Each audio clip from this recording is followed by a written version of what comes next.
Blood remembers what the mind chooses to forget. In the shadow-drenched valleys of the Austrian Alps, where October mist clings to ancient stone like whispered secrets, Dr. Elena Vasquez received the call that would unravel everything she believed about life, death, and the persistence of power. Two women had emerged from the sealed Habsburg family crypt, women who claimed to be sisters executed by firing squad in 1918, yet stood before authorities with skin unmarked by time and eyes that held the weight of a century. Elena had spent 20 years reading the stories written in DNA, deciphering the genetic poetry of bones and blood. She'd seen impossible things before, murder victims who shouldn't have died, children who shouldn't have lived. But nothing had prepared her for the lab results that would arrive 3 days later, showing genetic markers that defied every law of biology she knew. The Habsburg sisters carried the accumulated damage of centuries of royal inbreeding, defects that should have killed them before birth. Yet somehow, impossibly, their cells showed signs of active repair, as if their very DNA had learned to rewrite itself. What Elena didn't know was that her own blood held answers to questions she'd never thought to ask. Before we jump back in, tell us where you're tuning in from. And if this story touches you, make sure you're subscribed, because tomorrow I've saved something extra special for you. The hook. Elena's fingers trembled as she set down the satellite phone, the static-filled conversation with Director Hoffman still echoing in her mind. Outside her cramped Vienna laboratory, rain hammered against windows that hadn't been properly sealed since the building's construction in the 1960s. The familiar smell of formaldehyde and disinfectant couldn't mask the mustiness that pervaded everything here. Funding cuts had reduced the Austrian Forensic Institute to a shadow of its former self. She pulled up the preliminary photographs on her computer screen, squinting at the images that had been transmitted from the monastery. Two women, photographed under harsh fluorescent lights, their faces pale but unmarked by age. The timestamp showed they'd been taken just 6 hours ago, but the women looked like they'd stepped out of a Habsburg portrait from 1918. "Impossible," Elena whispered, zooming in on their faces. She'd memorized the execution records years ago during her doctoral thesis on genetic degradation in royal bloodlines. Archduchesses Maria Theresa and Elizabeth Habsburg had been confirmed dead, their bodies supposedly destroyed in the chaos following the empire's collapse. Yet here they stood, exactly as they'd appeared in the final photographs taken before their execution. Elizabeth's distinctive cleft chin, Maria Theresa's asymmetrical eyes that spoke of generations of cousin marriages. The Habsburg jaw was unmistakable, that protruding mandible that had marked the dynasty for centuries. Elena's phone buzzed with a text from her assistant. "Lab results from the preliminary samples are processing. ETA 2 hours." She leaned back in her chair, studying the rain-streaked window. 20 years of forensic genetics had taught her that bodies told stories, stories of violence, neglect, survival. But they also told the deeper story of inheritance, the genetic memory passed down through generations like an unbreakable chain. Her own story remained frustratingly blank, found as an infant outside a Madrid hospital with no identifying information except a note in multiple languages, German, Spanish, Hungarian, stating only that her blood would remember when the time came. The authorities had assumed it was the ramblings of an unstable mother, but Elena had kept the note, even had it analyzed. The paper was expensive, watermarked with what appeared to be a partial heraldic symbol. She'd built her career partly hoping to understand genetic inheritance well enough to trace her own origins, but every test had led to dead ends. Her DNA showed markers from across Europe, Spanish, Austrian, Hungarian, but in combinations that suggested either contaminated samples or lineage too complex to untangle. The laboratory door creaked open, and Dr. Marcus Weber, her longtime colleague, entered carrying 2 cups of coffee that smelled stronger than the formaldehyde. His grey hair was disheveled, suggesting he'd been pulling all-nighters again. "Heard about your Habsburg assignment," he said, settling into the chair across from her desk. "Director Hoffman seems unusually interested in this one. 3 different government agencies have called asking for updates. Elena accepted the coffee gratefully. When was the last time you saw perfectly preserved human remains emerge from a sealed crypt after over a century? Never. But I've also never seen you look this unsettled by an impossible case. Marcus studied her with the concern of someone who'd watched her career evolve from promising graduate student to one of Europe's most respected forensic geneticists. What aren't you telling me? She turned the computer screen toward him. Look at the bone structure, the facial asymmetry. These women aren't just claiming to be Habsburgs, they're displaying the classic genetic markers of the dynasty's inbreeding. The prognathism is textbook. Marcus leaned forward, adjusting his glasses. Elaborate hoax? Advanced surgical reconstruction? That's what I thought initially.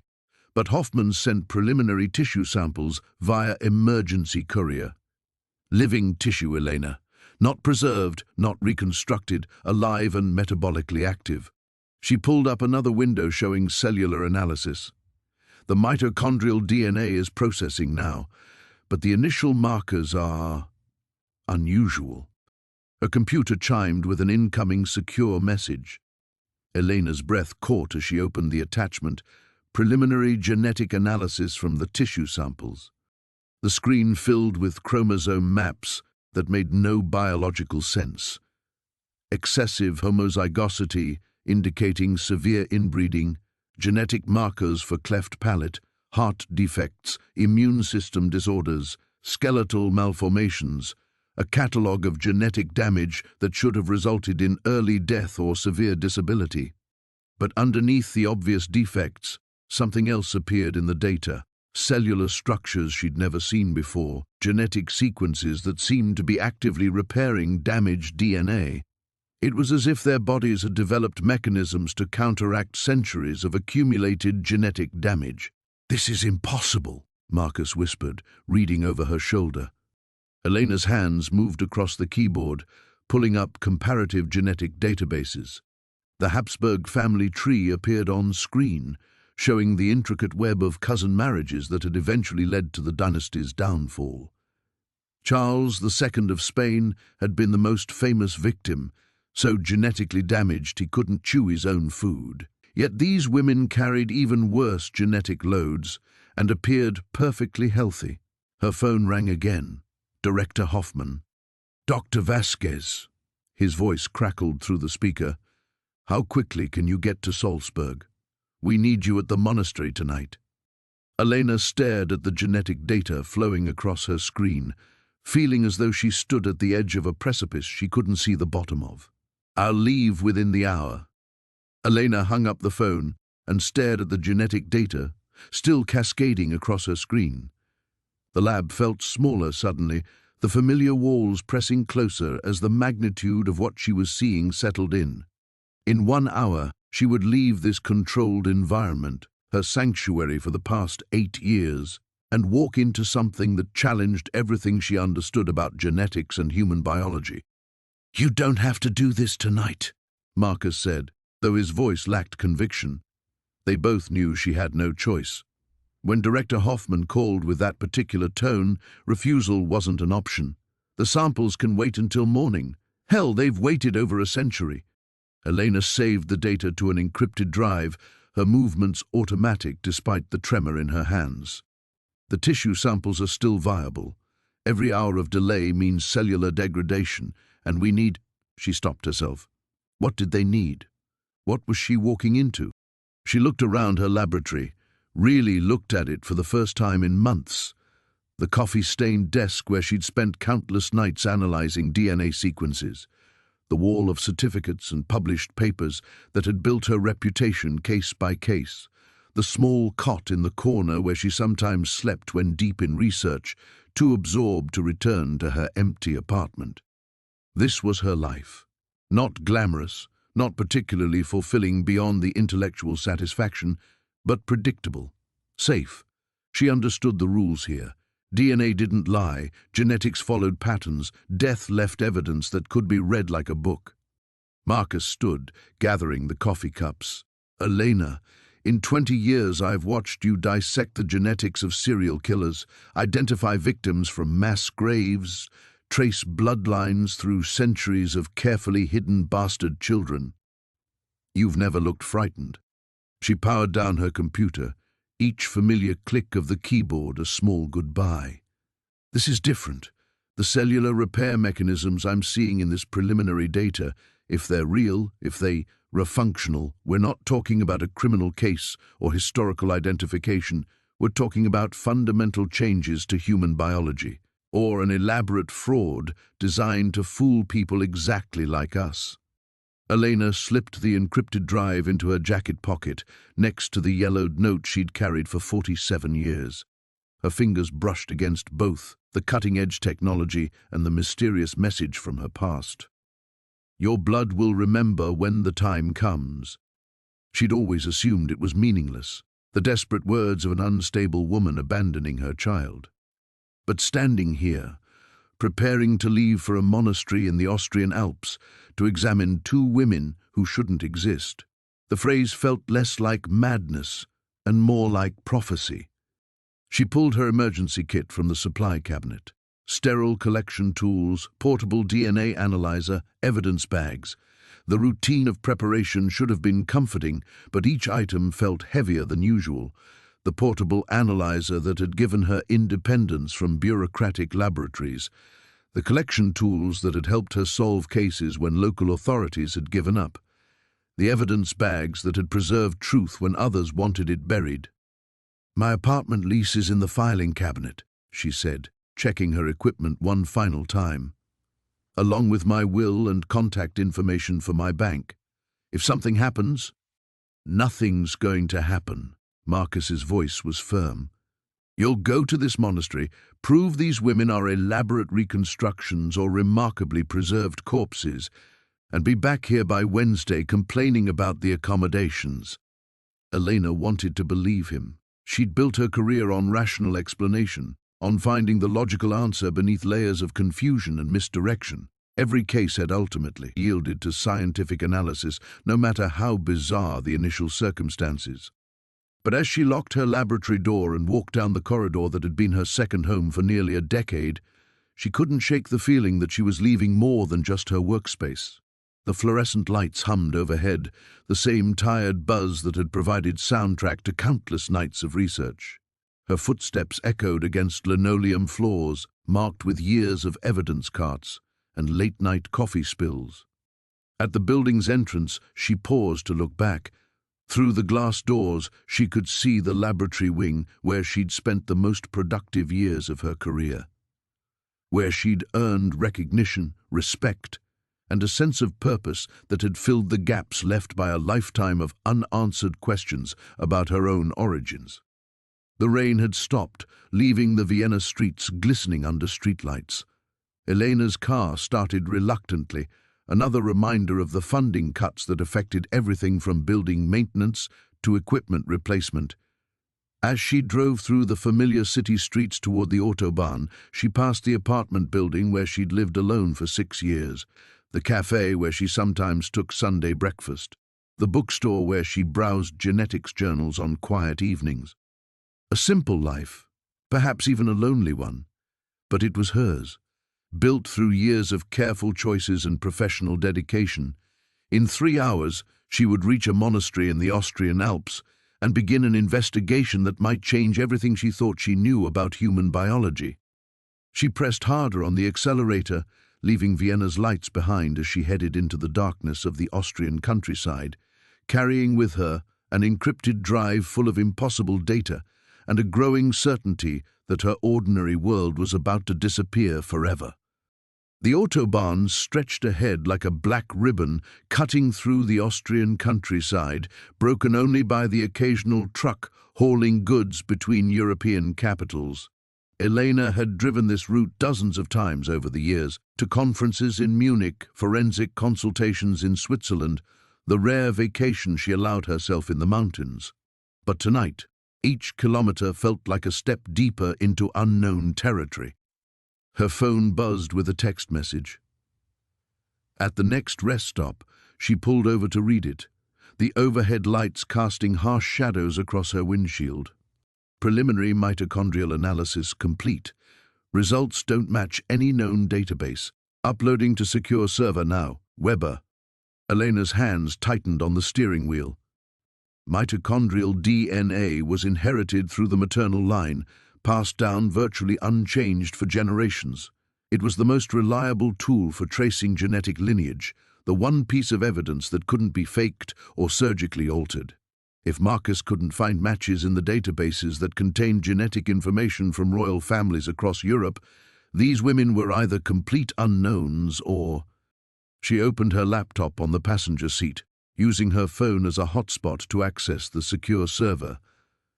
The data that loaded made her stomach drop.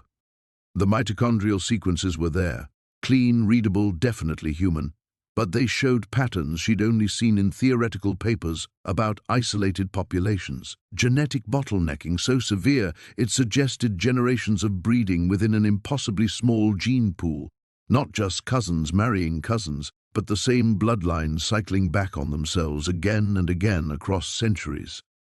Elena pulled up the Habsburg family tree on her screen, tracing the intricate connections between Maria Theresa's and Elizabeth's ancestors. Cousin marriages were common in royal families, but this data suggested something far more extreme. The genetic isolation was so complete it should have resulted in extinction within a few generations, not two apparently healthy women emerging from a crypt in 2023. Her phone rang.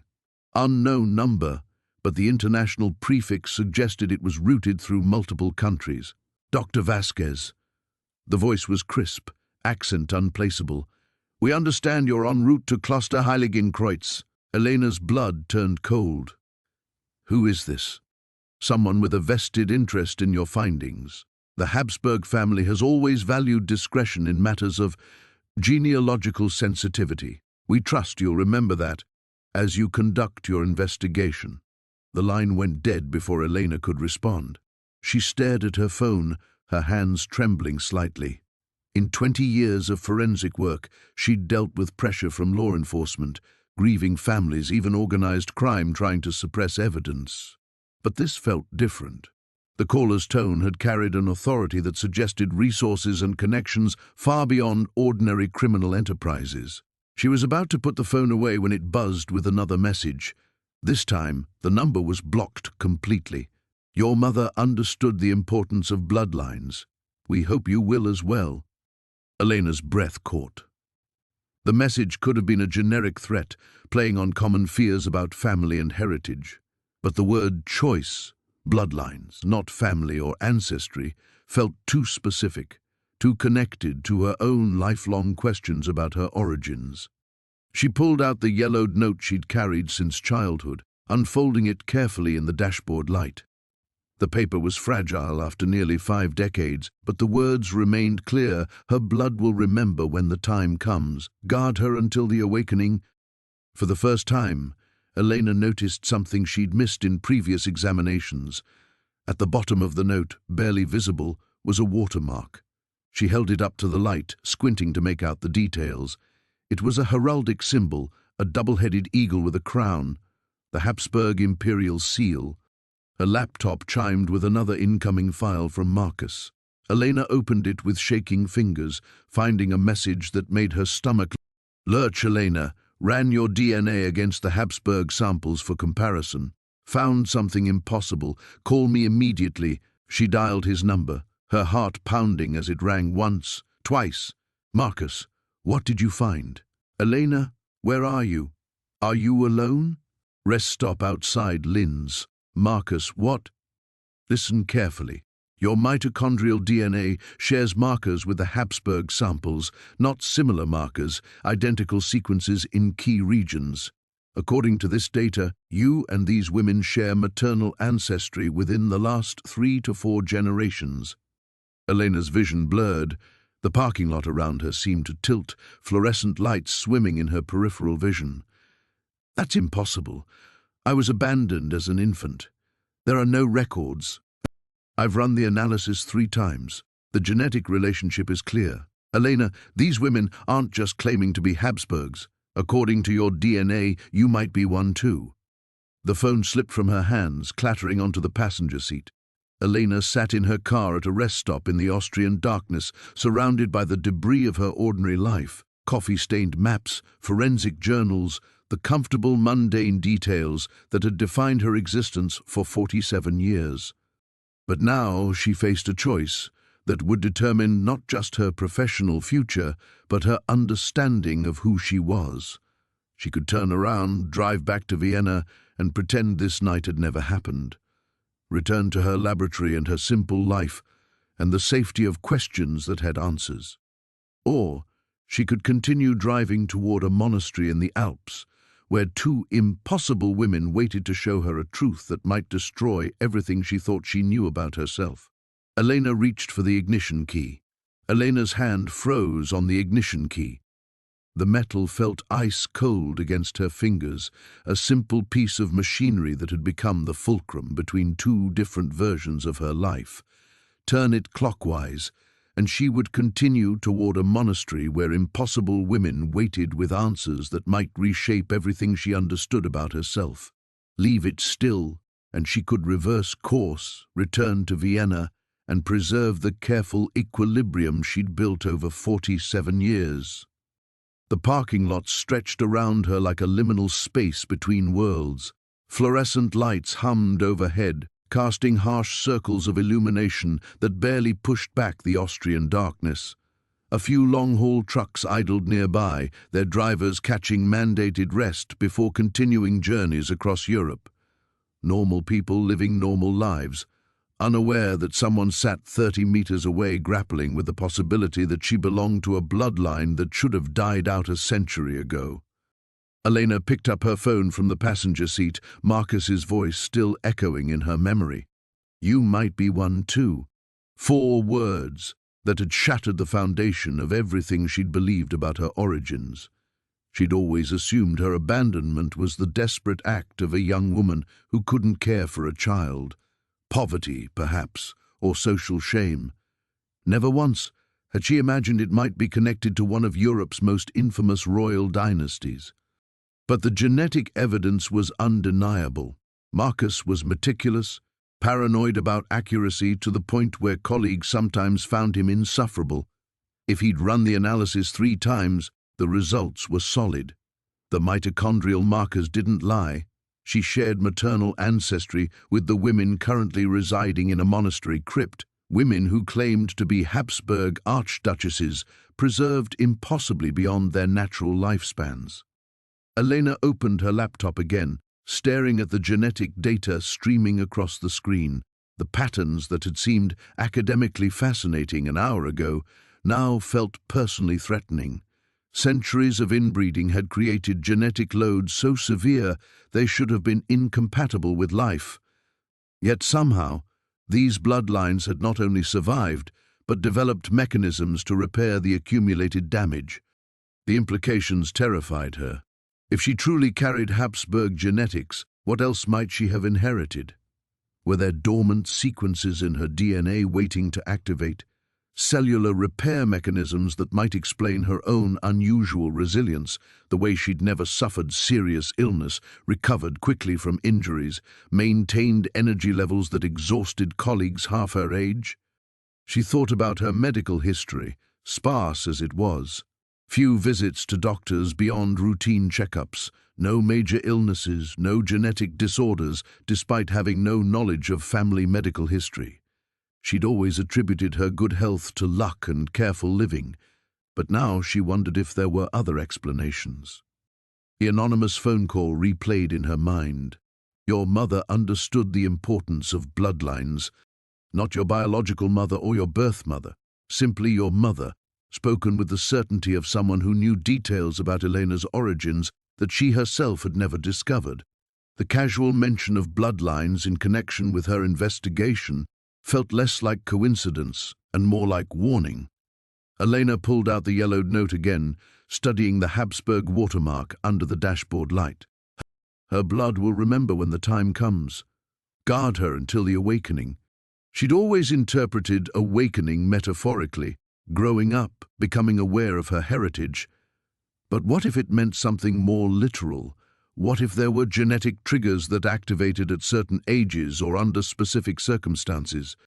The monastery was still 2 hours away.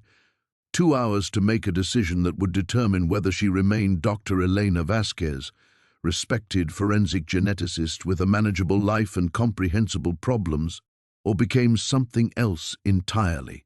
Someone with a heritage that connected her to centuries of European history and genetic experiments that defied modern understanding. She thought about her laboratory, locked and secure back in Vienna.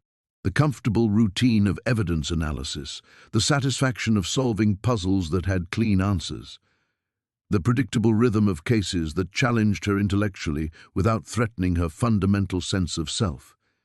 If she returned now, she could claim car trouble, equipment failure, any excuse that would buy time to consider her options. But even as she contemplated retreat, Elena knew it was impossible. 20 years of scientific training had built reflexes she couldn't ignore. The genetic evidence was too compelling, the biological implications too significant. Whatever waited for her in the Alps, it represented a discovery that could revolutionize understanding of human genetics and cellular repair mechanisms. More personally, it might finally answer questions that had haunted her since childhood. Who were her parents? Why was she abandoned? What did the cryptic note mean? And why had someone wanted her protected until an awakening that seemed to be happening now? Elena's fingers tightened on the ignition key. The choice was no choice at all. Her scientific curiosity and personal need for answers had already decided. She would continue to the monastery, confront whatever truths waited there, and hope that 47 years of careful, rational living had prepared her for revelations that might transform her understanding of herself completely. She turned the key, and the engine reluctantly came to life. The engine's rough idle vibrated through the steering wheel as Elena sat motionless in the driver's seat, watching exhaust steam rise in the cold air. Each rumble seemed to echo the finality of her decision. She had crossed an invisible line between her old life and whatever waited ahead. The familiar comfort of retreat had vanished the moment she turned that key. She pulled onto the autobahn, leaving the harsh fluorescent sanctuary of the rest stop behind. The headlights carved a narrow tunnel through the darkness, revealing only fragments of the road ahead. White lines, reflective markers, the occasional sign marking distances to towns she'd never visit. Everything beyond that cone of light remained unknown, much like the path she'd chosen for herself. The Austrian Alps rose invisibly around her, their presence felt rather than seen in the way sound changed, the way air pressure shifted. Elena had always found comfort in mountains during her rare vacations, their permanence, their indifference to human concerns.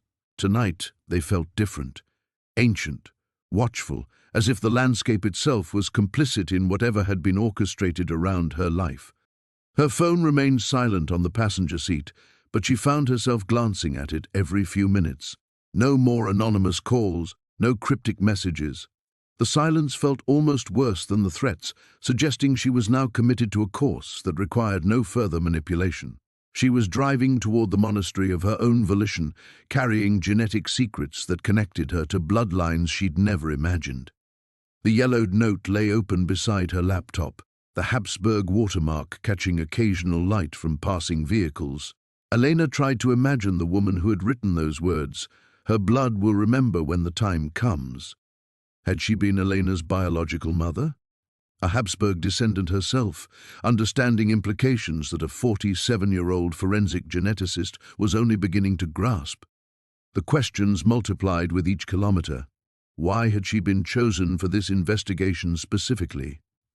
Dr. Resch's email had mentioned her expertise in degraded genetic samples, but dozens of specialists across Europe possessed similar qualifications. The timing felt too precise, Elena receiving the assignment within days of what appeared to be the Habsburg sisters' emergence from their century-long preservation. She thought about Marcus, still working in their Vienna laboratory, probably running additional analyses to confirm his impossible findings. The genetic markers linking her to the Habsburg women weren't subtle similarities that might indicate distant European ancestry. They were specific, recent connections suggesting shared bloodlines within living memory. Connections that should have been documented somewhere, recorded in the meticulous genealogical records that royal families maintained across centuries. But Elena's records began at age 3 months, when she'd been found at a Vienna orphanage, with nothing but the cryptic note and the name pinned to her blanket. No birth certificate, no medical history, no documentation that might explain how a Habsburg descendant had ended up abandoned in 1976 Austria. The absence of records now seemed less like bureaucratic oversight and more like deliberate erasure. The monastery's coordinates glowed on her GPS display, 2 hours and 17 minutes remaining. Elena pressed harder on the accelerator, feeling the old car strain against mountain grades it wasn't designed to handle. Every rational instinct screamed at her to slow down, to reconsider, to preserve the careful scientific objectivity that had guided her career. But rational thought was losing ground to something deeper, a certainty that felt almost cellular, as if her body recognized the path she was taking even when her mind resisted. Her blood will remember. The phrase took on new meaning as she drove through the darkness. What if memory could be encoded in genetics, the same way cellular repair mechanisms had apparently been preserved across Habsburg generations? What if approaching the monastery, encountering the preserved sisters, might trigger responses she couldn't predict or control? Elena's hands tightened on the steering wheel as another possibility occurred to her. The women claiming to be Maria Theresa and Elizabeth Habsburg had reportedly emerged from their crypt recently, after 105 years of perfect preservation. What if their awakening was connected to her own genetic remembering? What if her presence was necessary for whatever process had kept them alive? She was no longer simply investigating an unusual case. She was walking into a centuries-old genetic experiment that might have been designed specifically around her participation. The anonymous caller's warning about discretion, the perfectly timed assignment, her own mysterious abandonment as an infant, all of it suggested orchestration spanning decades, possibly generations. The monastery's bell tower appeared in her headlights like a medieval finger pointing toward star-scattered sky. Elena pulled through wrought iron gates that should have been locked at this hour, finding them mysteriously open as if her arrival had been expected. Gravel crunched under her tires as she approached a stone building that had witnessed 8 centuries of alpine winters. She turned off the engine and sat in sudden silence, surrounded by walls that might hold answers to questions she'd carried her entire life. There was no turning back now. She was about to enter a world where genetic impossibilities walked and talked, where her own bloodline might connect her to experiments that challenged everything she understood about human biology. Elena gathered her equipment and stepped into the mountain air, breathing deeply as she crossed the threshold into the unknown. The monastery's ancient stones loomed against the star-scattered sky as Elena gathered her equipment from the car's trunk. Her breath formed pale clouds in the thin mountain air, and each footstep on the gravel courtyard echoed off walls that had absorbed 8 centuries of alpine silence. The building felt alive in the darkness, not welcoming but expectant, as if it had been waiting specifically for her arrival. A figure emerged from the shadows near the main entrance. Elena's hand instinctively moved toward her phone, but the man raised both palms in a gesture of peace. "Dr. Vasquez." His voice carried a slight Austrian accent, cultured and careful. "I am Father Heinrich Strasser, the monastery's administrator. We've been expecting you." Elena studied his face in the dim light from the entrance lamps. Mid-60s, with silver hair and sharp eyes that seemed to catalogue her every reaction. He wore simple black robes, but his bearing suggested authority beyond ecclesiastical rank. "You received word of my arrival?" She kept her voice steady, professional. "I wasn't aware anyone had been notified." "Dr. Resch contacted us earlier this evening." Father Strasser gestured toward the heavy wooden doors. He emphasized the delicate nature of your investigation.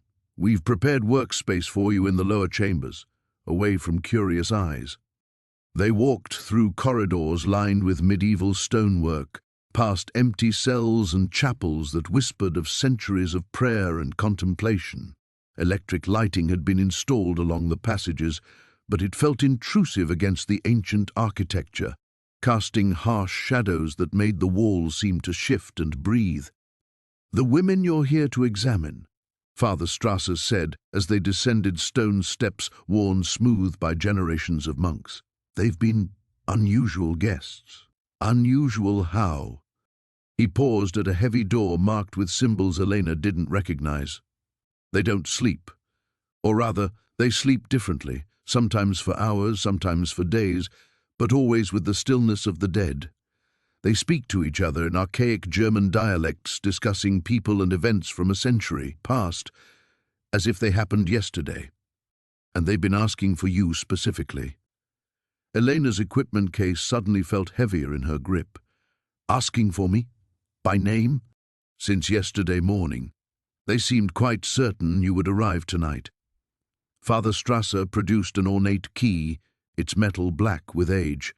"Dr. Vasquez, before we proceed, I must ask, have you experienced any unusual dreams recently, memories that don't feel entirely your own?" The question struck too close to the genetic revelations that had shattered her evening.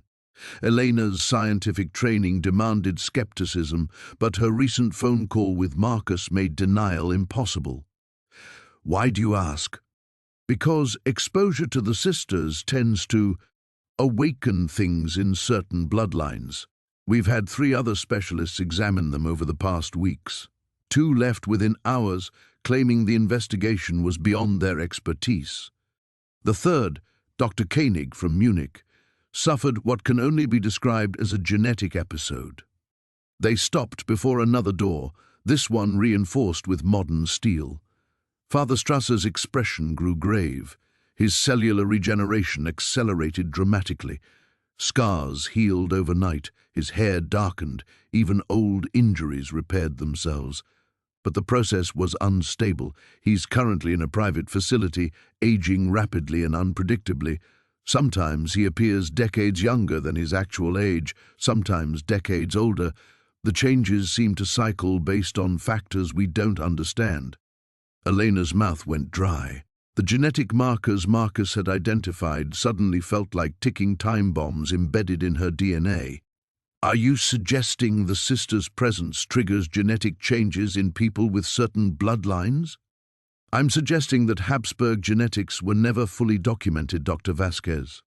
What survived in historical records represents only what they chose to reveal. The family's true experiments, the methods they developed to counteract centuries of inbreeding, those secrets were carefully guarded."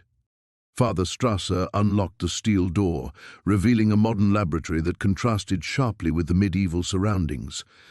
Sophisticated equipment lined the walls, DNA sequencers, cellular analyzers, machines Elena recognized as cutting-edge genetic research tools worth millions of euros. "This isn't a monastery laboratory," she said, setting down her equipment and studying the setup. "This is a research facility. The monastery of St. Bernardus has served many purposes over the centuries."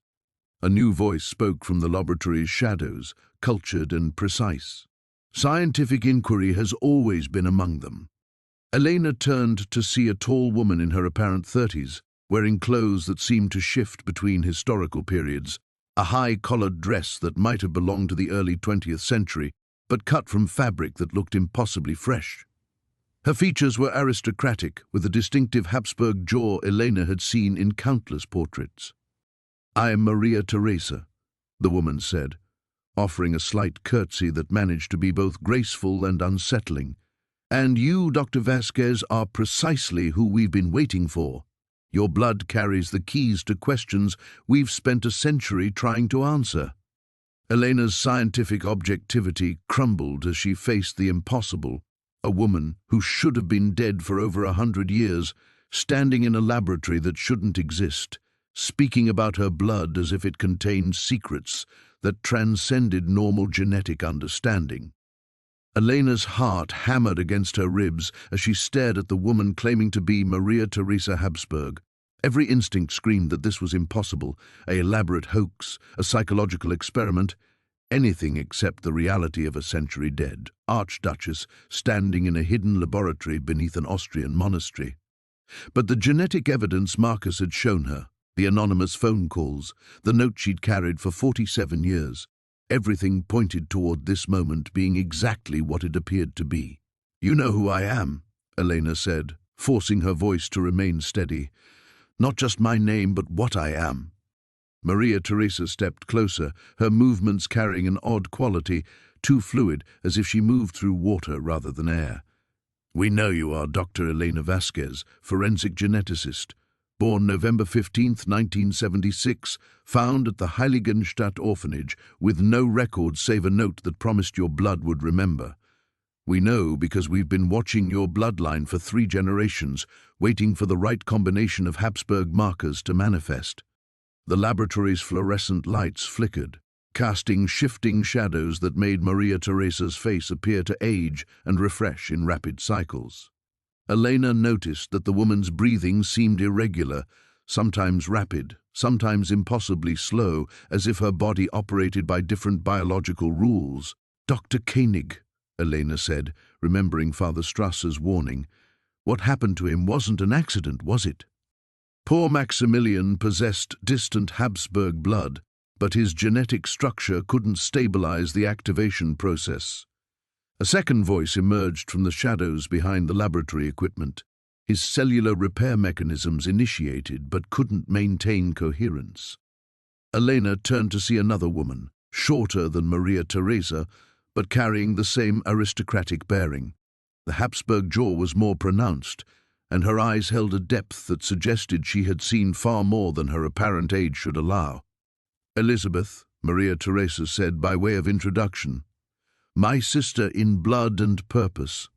"The sister who supposedly died beside you in 1918, Elena said, her scientific mind cataloguing impossibilities even as it struggled to accept them. "Executed by Bolshevik revolutionaries along with the rest of the imperial family." Elizabeth laughed, a sound like crystal breaking. "Death is such a limited concept, don't you think? We discovered that Habsburg genetics, properly manipulated, transcend such mundane biological constraints. Cellular death, genetic degradation, the inevitable breakdown that destroys normal human bloodlines, all preventable with the right understanding."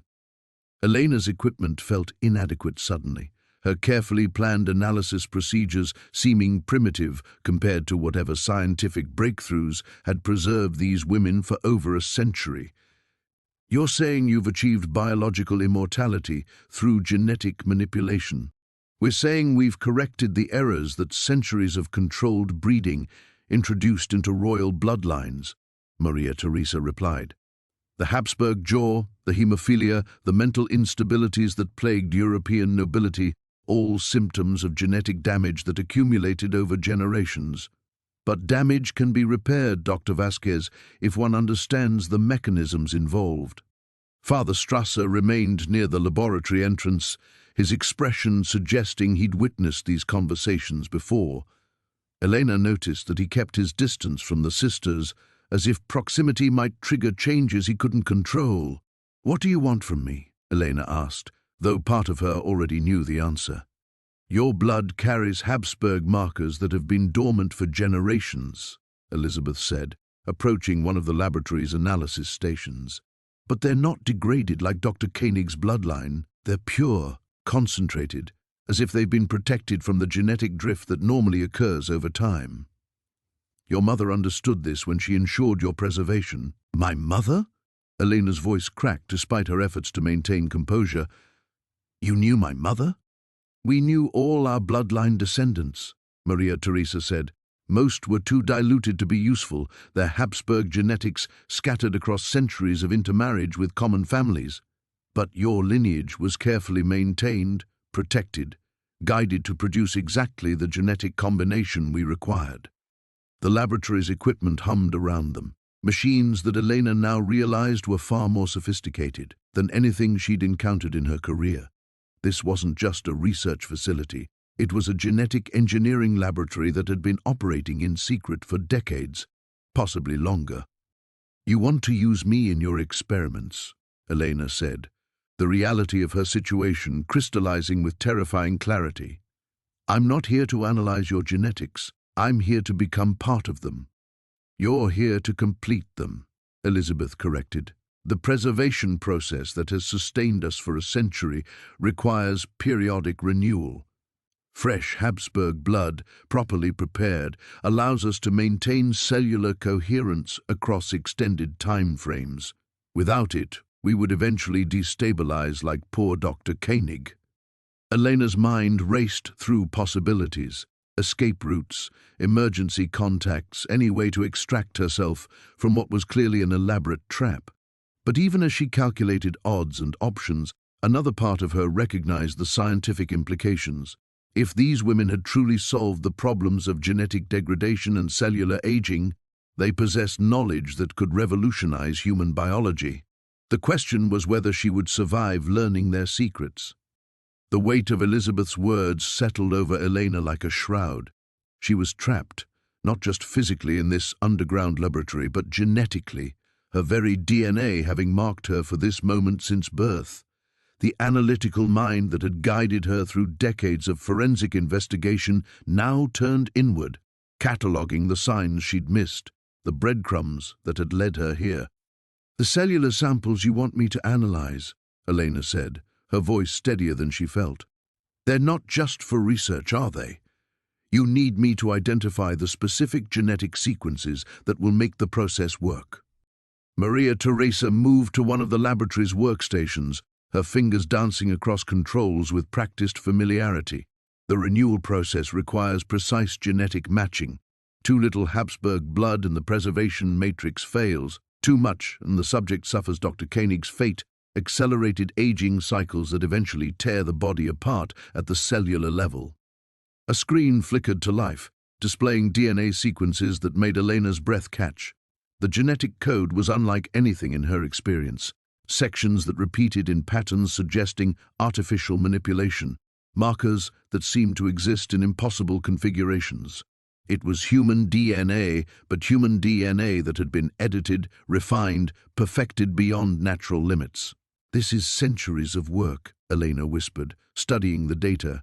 "Genetic engineering before the technology should have existed." "The Habsburg court employed the finest minds Europe could offer," Elizabeth replied. "Physicians, alchemists, scholars who understood that royal bloodlines required maintenance. What modern science calls genetic engineering, we simply called survival." Elena's hands trembled as she reached for her own equipment, her forensic training warring with the growing realization that she was looking at scientific breakthroughs that predated accepted history by centuries. The DNA sequences on the screen showed markers she recognized from her own genetic profile, the same impossible combinations that had sent Marcus into a panic hours earlier. "How long have you been planning this?" Elena asked, connecting her portable analyzer to the laboratory's systems. "How long have you been watching my family?" "Your great-grandmother was identified in 1943, Maria Theresa said. "A Habsburg descendant working as a nurse in Vienna, carrying genetic markers we'd thought lost during the chaos of the Great War. We ensured her safety, guided her to a suitable marriage, monitored the bloodline as it strengthened across generations." Elena's analyzer hummed to life, drawing data from the laboratory's database. What she saw made her legs weak. Genetic profiles spanning decades, family trees that included surnames she recognized from her fragmentary memories of childhood. Not just her lineage, but dozens of others, all carefully tracked and manipulated across generations. "You've been breeding people like livestock," she said, horror replacing scientific curiosity, "creating genetic combinations to serve your experiments." "We've been preserving the best of European nobility," Elizabeth corrected, "ensuring that royal bloodlines don't degrade into the genetic chaos that destroys common families. Your mother understood this when she volunteered for the program." "Volunteered?" Elena spun to face the sisters, anger flaring despite her precarious situation. "She abandoned me at an orphanage. She left me with nothing but a cryptic note and disappeared from my life forever." "She protected you," Maria Theresa said gently.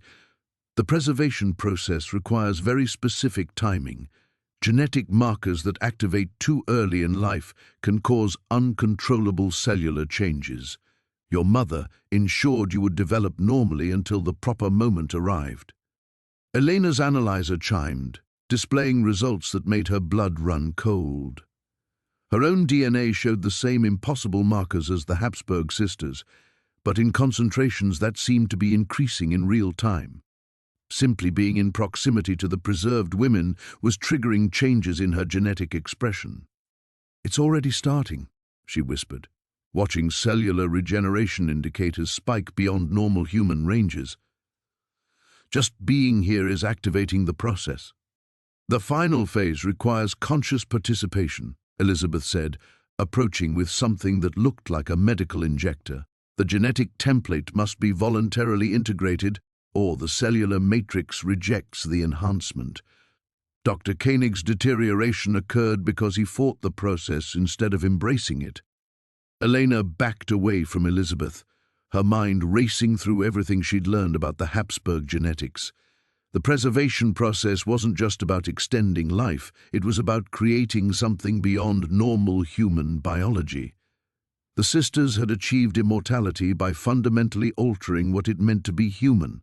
"What happens if I refuse?" Elena asked, though she suspected she already knew the answer. "The genetic activation has already begun," Maria Teresa replied. "Your cellular structure is responding to the proximity markers we carry. Without proper integration, you'll experience the same degradation cycles that destroyed Dr. Koenig, aging years in days, then reverting, then aging again until your body can no longer sustain the contradictions." Elena looked at her hands and saw what she'd been trying to deny. Her scars were fading, lines around her knuckles smoothing as cellular regeneration accelerated beyond normal human limits. Her body was already changing, whether she consented or not. The choice wasn't between cooperation and freedom, it was between controlled transformation and cellular destruction. Her greatest fear, losing her scientific objectivity, her carefully maintained emotional distance, was being swept away by genetic forces beyond her control.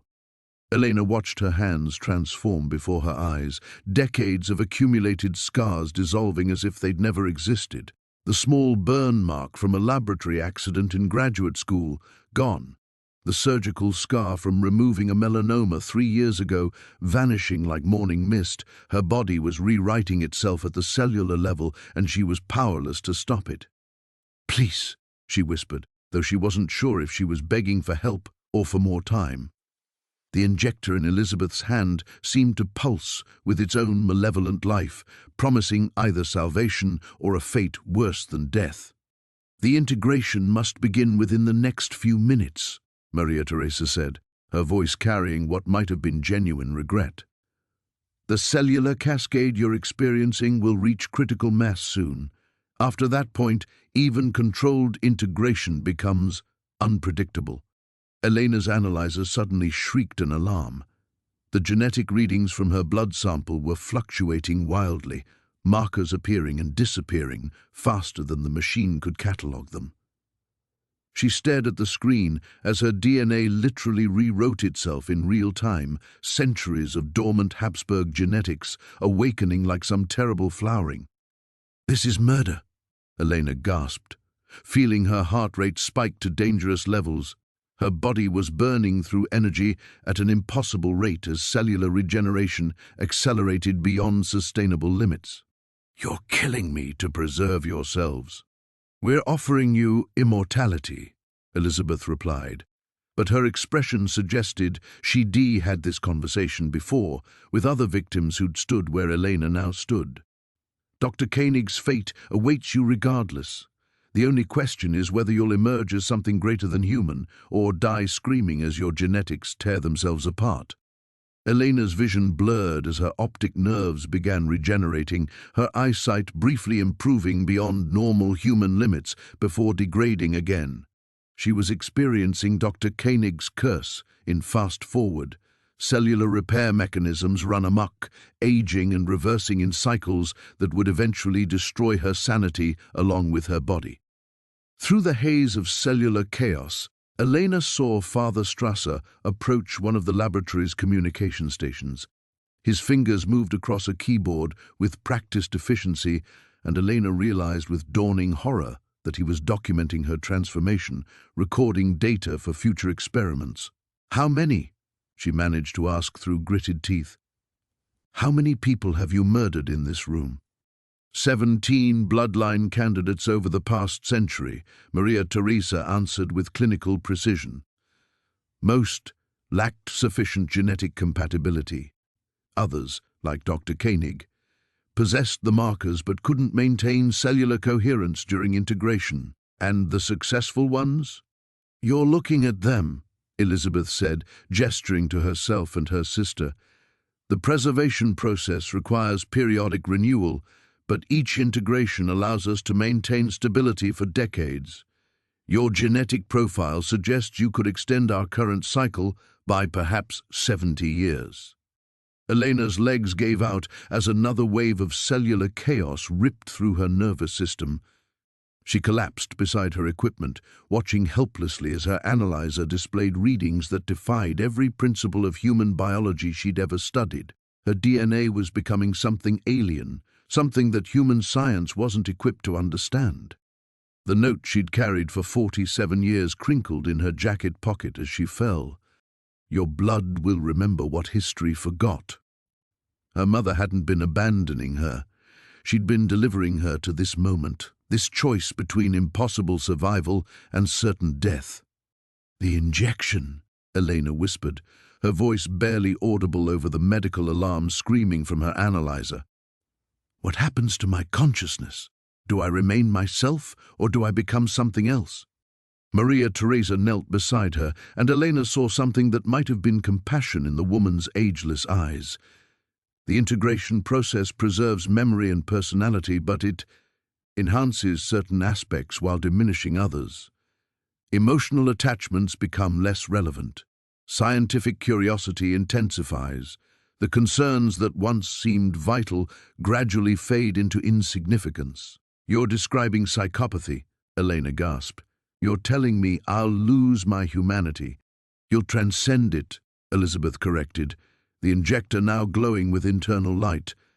"Human emotional responses are evolutionary artifacts that serve no purpose once mortality is conquered. The preservation process removes those limitations." Elena's cellular chaos reached critical mass, her body aging decades in seconds before snapping back to its normal state. The pain was indescribable, every nerve firing simultaneously as genetic contradictions tore through her system. She could feel her sanity beginning to fracture under the biological impossibilities consuming her. Through tear-blurred vision, she saw her life's work scattered across the laboratory floor. Genetic analysis equipment that represented everything she'd believed about human biology, now rendered obsolete by Habsburg science that predated modern understanding by centuries.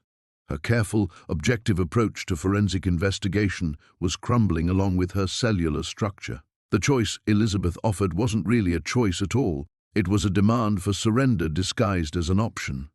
As another wave of genetic chaos ripped through her system, Elena realized that everything she'd been, her independence, her scientific objectivity, her carefully maintained emotional distance, was already lost. The only question now was whether she would die as herself or live as something else entirely. Elena's hand closed around the note in her jacket pocket as another spasm of cellular chaos convulsed through her body. The paper felt different now, not just aged parchment, but somehow alive, warm against her fingers. As she pulled it free, the familiar words seemed to shimmer and change before her eyes. "Your blood will remember what history forgot. The circle closes where it began. Find us in the place between life and death. M." But now, as her genetically enhanced vision focused with impossible clarity, she could see more. Beneath the visible ink, other words materialized like invisible writing, exposed to heat. Her mother's true message, written in something that responded to Habsburg genetic markers. "Elena, forgive me. You are not their salvation. You are their end. The flaw runs deeper than they know. Trust the pain. Maria Vasquez Habsburg. Elena's breath caught as the full truth crashed over her.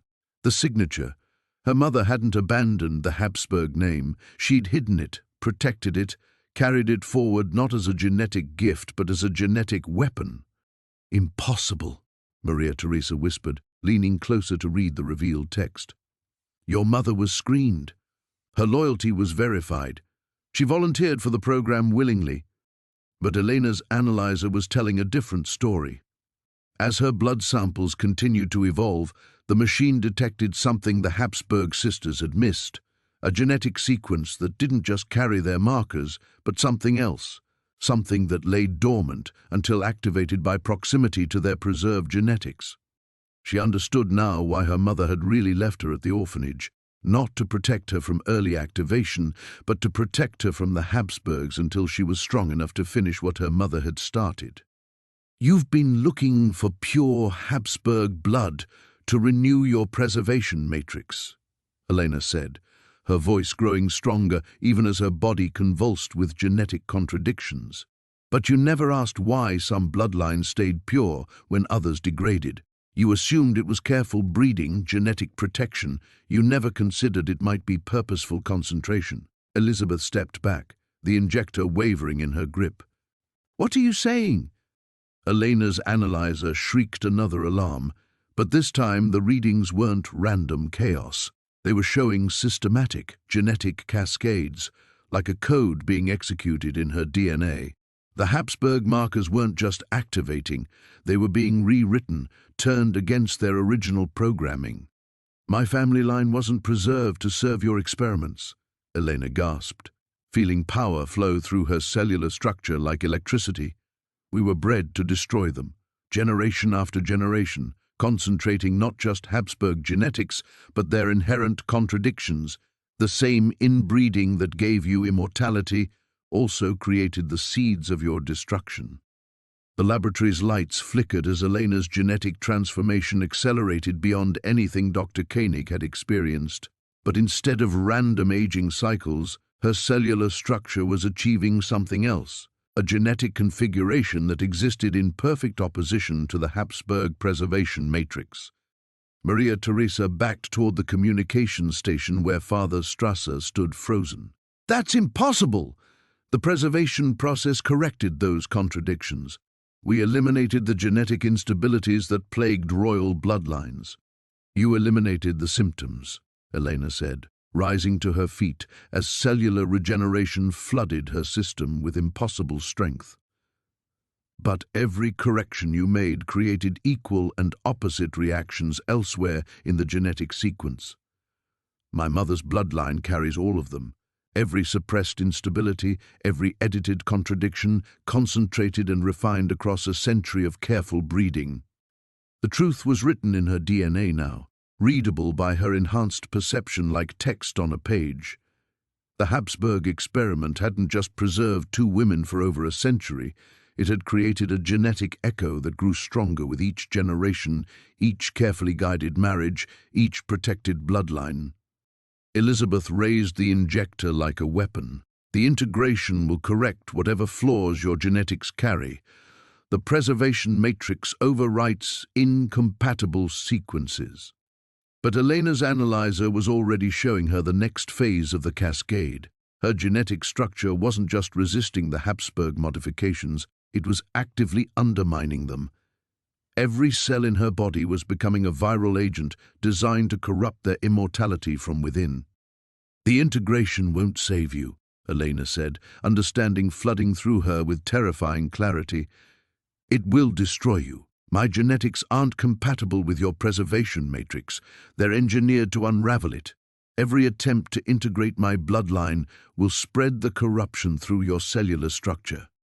Father Strasser's fingers flew across his keyboard, and Elena realized he was trying to document her transformation, to record the genetic sequences that were rewriting themselves in her blood. But the data was changing too fast, evolving in real time as her mother's true legacy awakened. The Habsburg sisters exchanged glances that carried a century of shared consciousness. and Elena saw fear in their ageless eyes for the first time. They had spent decades preparing for this moment, selecting the perfect genetic candidate, timing the integration with scientific precision. They had never considered that they might have been the ones being hunted. Elena smiled as another wave of genetic transformation swept through her system, and, for the first time since entering the laboratory, the pain felt like victory rather than death. Her mother's revenge had taken 47 years to mature, but it was finally ready to bloom. The transformation reached its crescendo, and Elena felt something shift deep in her cellular matrix, not the chaotic deterioration she'd expected, but a crystalline clarity as her enhanced genetics achieved perfect stability. The pain that had been tearing through her system suddenly organized itself into something controllable, purposeful. She was no longer dying, she was becoming weaponized. Elena straightened, her movements fluid and precise, as her newly integrated genetic structure provided her with capabilities that exceeded even Habsburg enhancement. The laboratory around her seemed sharper, every detail accessible to senses that operated beyond normal human perception. She could smell the fear radiating from the sisters, hear Father Strasser's elevated heart rate from across the room. The preservation matrix is already beginning to destabilize, Elena observed, watching Maria Theresa's hands develop the slightest tremor. Physical contact with me initiated the cascade, but proximity alone will continue the process. You have perhaps hours before the cellular corruption becomes irreversible. Elizabeth backed toward the laboratory's exit, but Elena could see the futility of retreat written in the woman's genetic signature. The corruption was airborne now, carried in microscopic particles that Elena's transformed biology released with every breath. The Habsburg preservation system had never encountered a genetic sequence specifically designed to destroy it. "This is impossible," Maria Theresa whispered, staring at her hands as centuries-old scars began to reappear. The integration process corrects genetic incompatibilities. It doesn't create new ones. Elena moved to her scattered equipment, her enhanced coordination allowing her to work with impossible precision despite the genetic storm still raging through her system. The analyzer showed readings that would have been incomprehensible hours earlier, but her altered neurology processed the data streams effortlessly. "You're looking at this backwards," Elena said, her voice carrying new harmonics as her vocal cords adapted to genetic modifications. "The integration isn't failing because of incompatibility. It's succeeding exactly as designed. My genetics were never meant to preserve Habsburg immortality. They were crafted to expose its fundamental contradictions." Father Strasser approached cautiously, his electronic tablet recording everything. Elena realized he wasn't just documenting her transformation for scientific purposes. He was transmitting the data somewhere else. Other Habsburg facilities, other preserved bloodlines scattered across Europe and beyond. "You're not the only ones," Elena said, understanding flooding through her enhanced cognition. "The sisters were just the beginning. The Habsburg dynasty has been maintaining preservation networks for decades, spreading their influence through carefully placed descendants." Maria Theresa's composure finally cracked. Generations of work, centuries of genetic refinement. You cannot destroy what we've built with a single bloodline aberration. But Elena's analyzer was showing her something that made her smile with grim satisfaction. The genetic corruption wasn't just spreading through the immediate vicinity, it was being transmitted through the very data streams Father Strasser was using to document her transformation. Every facility receiving the transmission would analyze her genetic patterns, and exposure to the information alone would begin destabilizing their preservation matrices. Her mother had been more brilliant than Elena had imagined. The revenge wasn't just personal, it was designed to propagate through the entire Habsburg network, using their own preservation technology against them. "Father Strasser," Elena called out, her enhanced hearing detecting the man's attempt to encrypt his transmissions. "Don't stop recording. Make sure every facility receives complete genetic profiles. The other preserved bloodlines need to see exactly what's happening here." The priest's face went pale as he realized his documentation was spreading the very corruption he was trying to contain. But his fingers continued, working across the tablet's surface, compelled by scientific curiosity that overrode survival instincts. Elena felt strength flowing through her genetic structure as the transformation reached completion. She was no longer entirely human, but unlike the Habsburg sisters, her enhancement carried purpose beyond mere preservation. Every cell in her body was now calibrated for a single objective, the systematic destruction of artificial immortality. Elizabeth made a desperate lunge toward Elena with the injector, perhaps hoping that forced integration might still salvage the situation. But Elena's enhanced reflexes allowed her to catch the woman's wrist effortlessly, and the moment of contact accelerated the genetic corruption beyond any hope of reversal. "The beautiful irony," Elena said, watching centuries of preservation work unravel before her eyes, "is that you did create the perfect genetic candidate, just not for the purpose you intended." Maria Teresa collapsed beside the communications station, her ageless features finally showing the weight of accumulated centuries as the preservation matrix failed completely. "What happens to us now?" Elena released Elizabeth and moved to gather her equipment. The laboratory had served its purpose, but her work was far from finished. If Father Strasser's transmissions had reached other Habsburg facilities, she would need to track them down before they could develop countermeasures. "You get to experience something you've avoided for over a century," Elena said, her transformed biology already anticipating the hunt ahead. "You get to discover what happens when immortals finally learn how to die." The genetic cascade was irreversible now, and Elena felt her mother's vindication flowing through every enhanced cell in her body. Elena moved through the monastery's ancient corridors with purpose that transcended mere human determination. Her enhanced senses mapped every passage, every hidden chamber where Habsburg secrets might still lurk. The sisters' screams had faded behind her, but their genetic corruption continued spreading through the stone walls like an invisible plague, carried in particles too small for ordinary perception to detect. The communications equipment in Father Strasser's office drew her attention, multiple transmission arrays that suggested contact with facilities across 3 continents. Elena's transformed neurology processed the encrypted data streams effortlessly, revealing a network far more extensive than she had imagined. Vienna, Prague, Budapest, even installations in Argentina and Canada. The Habsburg preservation program had been operating on a global scale. Her analyzer, now recalibrated to her enhanced biology, showed the genetic corruption propagating through each connection. Every facility that had received Strasser's documentation was experiencing localized outbreaks of cellular instability. The preserved bloodlines were discovering that their centuries of careful genetic manipulation had made them vulnerable to precisely the weapon Elena had become. But as she studied the transmission logs, a darker realization emerged. The other facilities weren't just receiving her genetic profile, they were adapting to it. Research teams in Vienna were already developing potential countermeasures, attempting to modify their preservation matrices before the corruption could take hold. Elena's mother's revenge, brilliant as it was, had a narrow window of effectiveness. The weight of completion pressed against her enhanced consciousness. She had started this investigation as a forensic geneticist seeking scientific truth. Now she stood as something else entirely, an instrument of genetic warfare designed by a woman who had spent 47 years planning the perfect revenge. Elena felt the pull of that destiny in every modified cell, the biological imperative to finish what her mother had begun.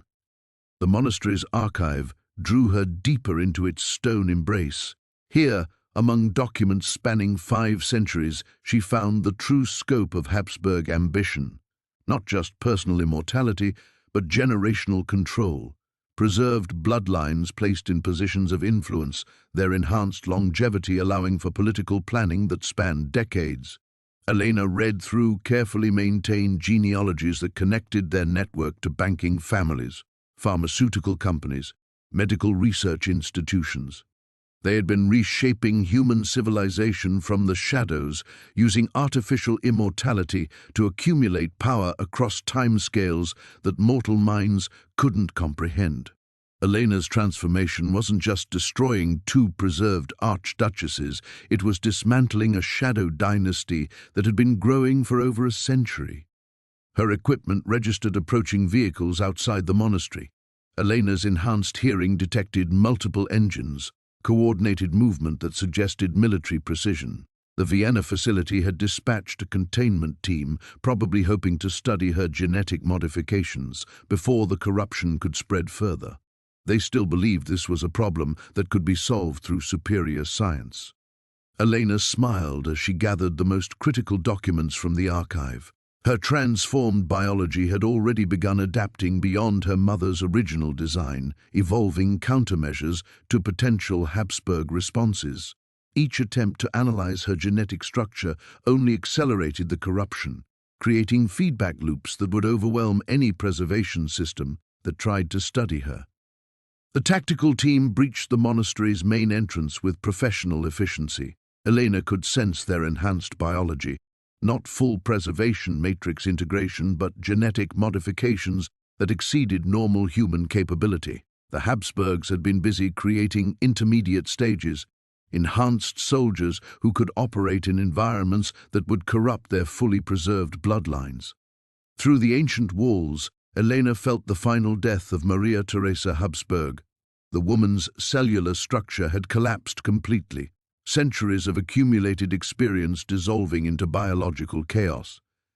Elizabeth lasted minutes longer, her more recent integration providing temporary resistance, but the genetic cascade was merciless in its thoroughness.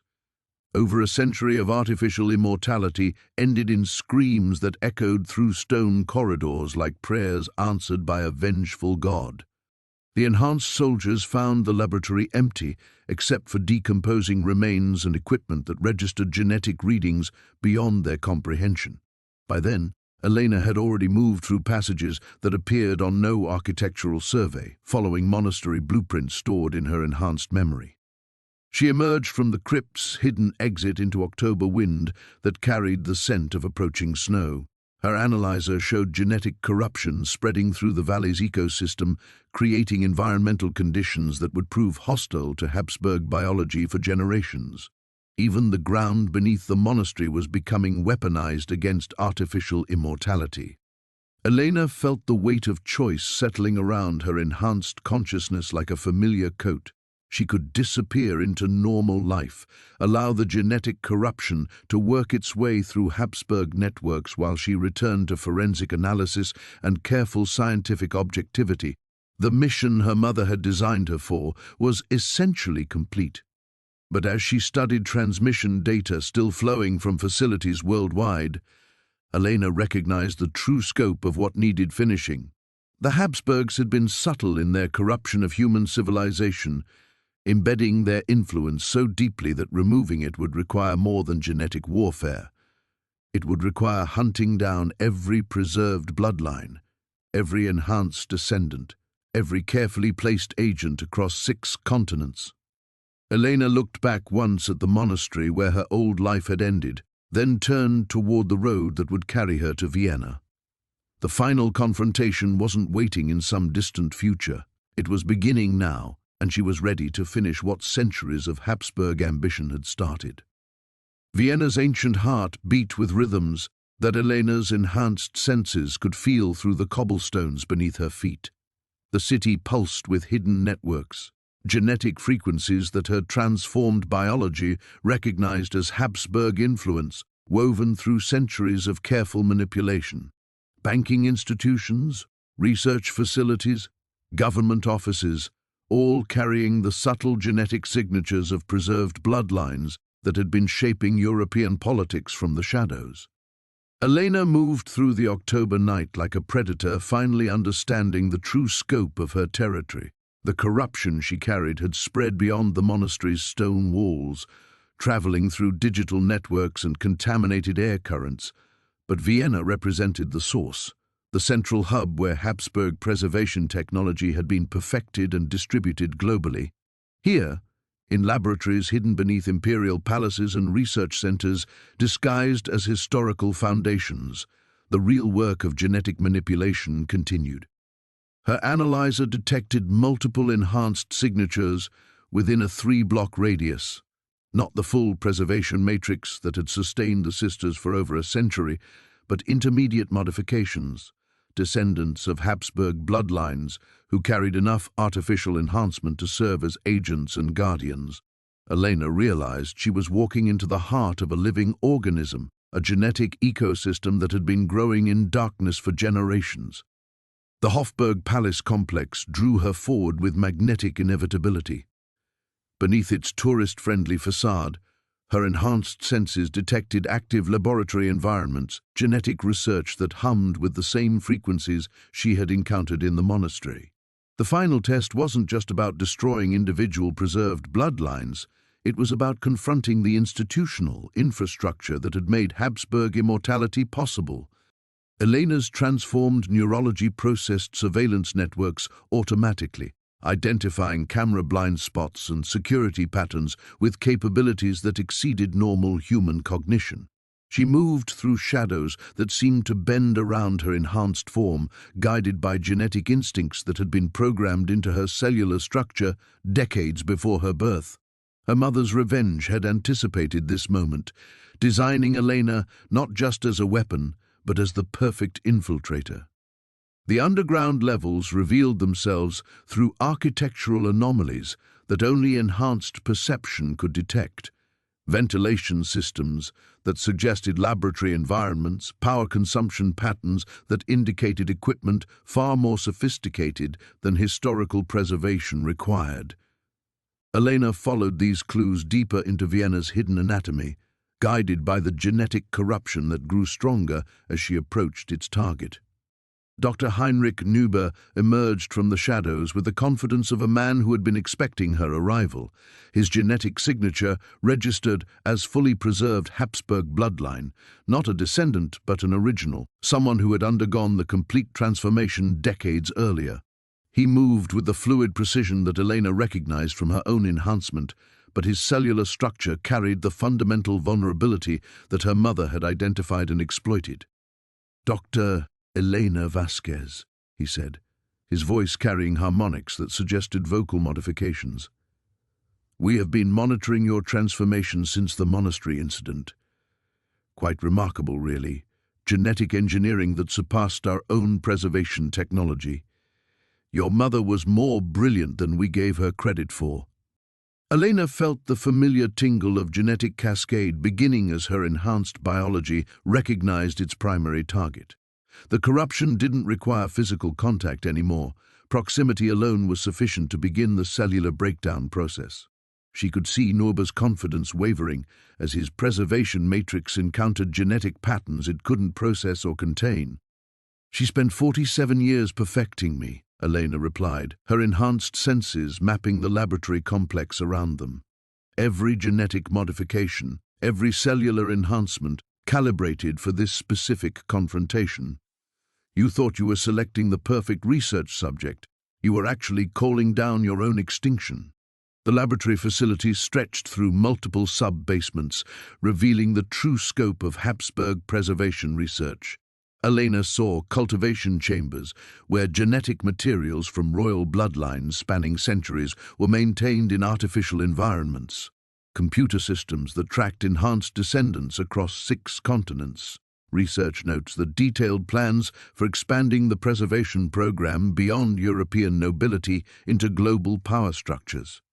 Her analyzer detected other enhanced signatures approaching, a coordinated response from preserved bloodlines who understood that their centuries of work faced imminent collapse. But Elena's genetic cascade was already spreading through the facility's air circulation system, carrying microscopic agents that would begin corrupting any Habsburg biology they encountered. "The beautiful irony," Elena said, watching Neuber's ageless features begin to show the first signs of cellular deterioration, "is that you were absolutely right about genetic compatibility. My bloodline integrates perfectly with your preservation system. It just happens to integrate as a virus specifically designed to unravel artificial immortality. Nuba raised a weapon, some form of genetic disruptor that might have been effective against normal enhancement, but Elena's transformed reflexes allowed her to close the distance between them before he could fire. The moment of contact accelerated his cellular breakdown beyond any hope of reversal, centuries of preserved existence collapsing into biological chaos. Elena felt the weight of completion settling into her enhanced consciousness as alarms began echoing through the facility. The final test had begun, and everything, her transformation, her mother's revenge, the Habsburg dynasty's centuries of hidden influence, was finally converging into the confrontation that would determine whether artificial immortality could survive contact with its own contradictions. The facility erupted into controlled chaos as enhanced Habsburgs converged on Elena's position. Her transformed senses counted at least 12 distinct genetic signatures approaching through ventilation shafts, maintenance tunnels, and concealed passages, a coordinated response that revealed the true depth of their Vienna network. Each signature carried variations of the preservation matrix, some dating back decades, others showing recent modifications designed to counter the genetic corruption spreading through their ranks. Elena moved through the laboratory complex with predatory grace, her enhanced biology adapting in real time to each new threat. The first enhanced soldier who rounded the corner carried genetic modifications that should have made him superior to normal humans. Increased reflexes, enhanced strength, improved cognitive processing. But his Habsburg-derived enhancements made him vulnerable to Elena's cellular cascade, and physical contact sent him into convulsions as his artificial immortality began consuming itself. "Seal the contamination zones," the voice echoed through hidden speakers, carrying the authority of someone accustomed to absolute control. Elena recognized the genetic harmonics, another preserved original, probably dating back to the early 20th century. Her analyzer traced the transmission to a command center 3 levels deeper, where the facility's primary research was conducted. Elena followed the signal through corridors lined with cryogenic storage units containing genetic samples from royal bloodlines across Europe. Habsburg, Bourbon, Romanov, Windsor. Centuries of careful genetic manipulation preserved in artificial environments that hummed with the same frequencies she had encountered in the monastery. Her enhanced perception revealed the true scope of their ambition, not just Habsburg immortality, but the systematic preservation of aristocratic genetics across multiple dynasties. The genetic cascade spread faster than containment protocols could adapt. Elena watched through security feeds as researchers throughout the facility began showing symptoms of cellular breakdown, their enhanced biology turning against itself as her mother's virus propagated through shared air systems and digital networks. The beautiful precision of it filled Elena with something approaching religious satisfaction. Archduke Franz Ferdinand Habsburg stepped from the command center with the bearing of a man accustomed to reshaping history. Elena's analyzer registered his genetic signature as impossible. The assassination victim from 1914 somehow preserved and enhanced beyond recognition. His cellular structure showed modifications that went far beyond simple immortality, integrating technological augmentation that bordered on cybernetic transformation. "Your mother understood our work better than we realized," he said, his voice carrying harmonics that suggested vocal cords modified for frequencies beyond normal human range. But she made one critical miscalculation. She assumed we hadn't prepared for the possibility of genetic warfare. Franz Ferdinand's enhanced form moved with inhuman precision as he activated some form of environmental containment system. Elena felt pressure changes that indicated atmospheric modification. The facility was attempting to create isolated environmental zones that might slow her genetic cascade. But her enhanced biology had already begun adapting beyond her mother's original design, evolving countermeasures that anticipated Habsburg responses. "The miscalculation was yours," Elena replied, her transformed neurology processing facility schematics in real time. You thought genetic enhancement made you superior to human limitations. It actually made you dependent on artificial systems that could be turned against you. The command center revealed the true heart of Habsburg operations, global tracking systems that monitored enhanced bloodlines across 6 continents, research databases containing genetic profiles from centuries of careful breeding programs, communication networks that connected preservation facilities from Argentina to Canada. Elena realized she wasn't just confronting individual immortals, she was attacking a shadow civilization that had been growing beneath normal human society for over a century. Franz Ferdinand raised his hands, and Elena detected energy patterns that suggested technological integration beyond mere genetic enhancement. The Habsburg preservation program had evolved into something that transcended biology, incorporating cybernetic elements that might prove resistant to organic corruption. But as energy crackled between his modified fingers, Elena felt her enhanced reflexes calculating trajectory and impact with supernatural precision. The confrontation exploded into violence that exceeded human comprehension. Elena's transformed biology allowed her to move through the command center like liquid lightning, avoiding energy discharges that carved through reinforced walls while delivering cellular corruption through every surface she touched. Franz Ferdinand's cybernetic enhancements provided temporary resistance, but his underlying genetic structure remained vulnerably Habsburg. 110 years, he gasped, as Elena's genetic cascade began overwhelming his preservation matrix. We have been perfecting immortality for over a century. You cannot destroy everything we have built. Elena felt the weight of her mother's vindication flowing through every enhanced cell as she pressed closer to the dying Archduke. Around them, the facility's containment systems failed completely, allowing genetic corruption to spread through levels that housed the most critical Habsburg research. Centuries of accumulated knowledge were dissolving into biological chaos, and Elena realized she had become the instrument of something larger than personal revenge. She was the antibody that human evolution had finally developed against artificial immortality. "Watch me," Elena whispered, as Franz Ferdinand's cybernetic enhancements sparked and failed, his century of preserved existence finally encountering a force that his genetic modifications couldn't process or survive. The facility shuddered around them as primary systems collapsed, and Elena prepared to finish what her mother had started 47 years earlier. Franz Ferdinand's cybernetic form collapsed in a cascade of failing neural networks and dissolving genetic matrices, his century of preserved existence finally undone by cellular corruption that his modifications couldn't process. Elena felt the moment of victory flood through her enhanced consciousness.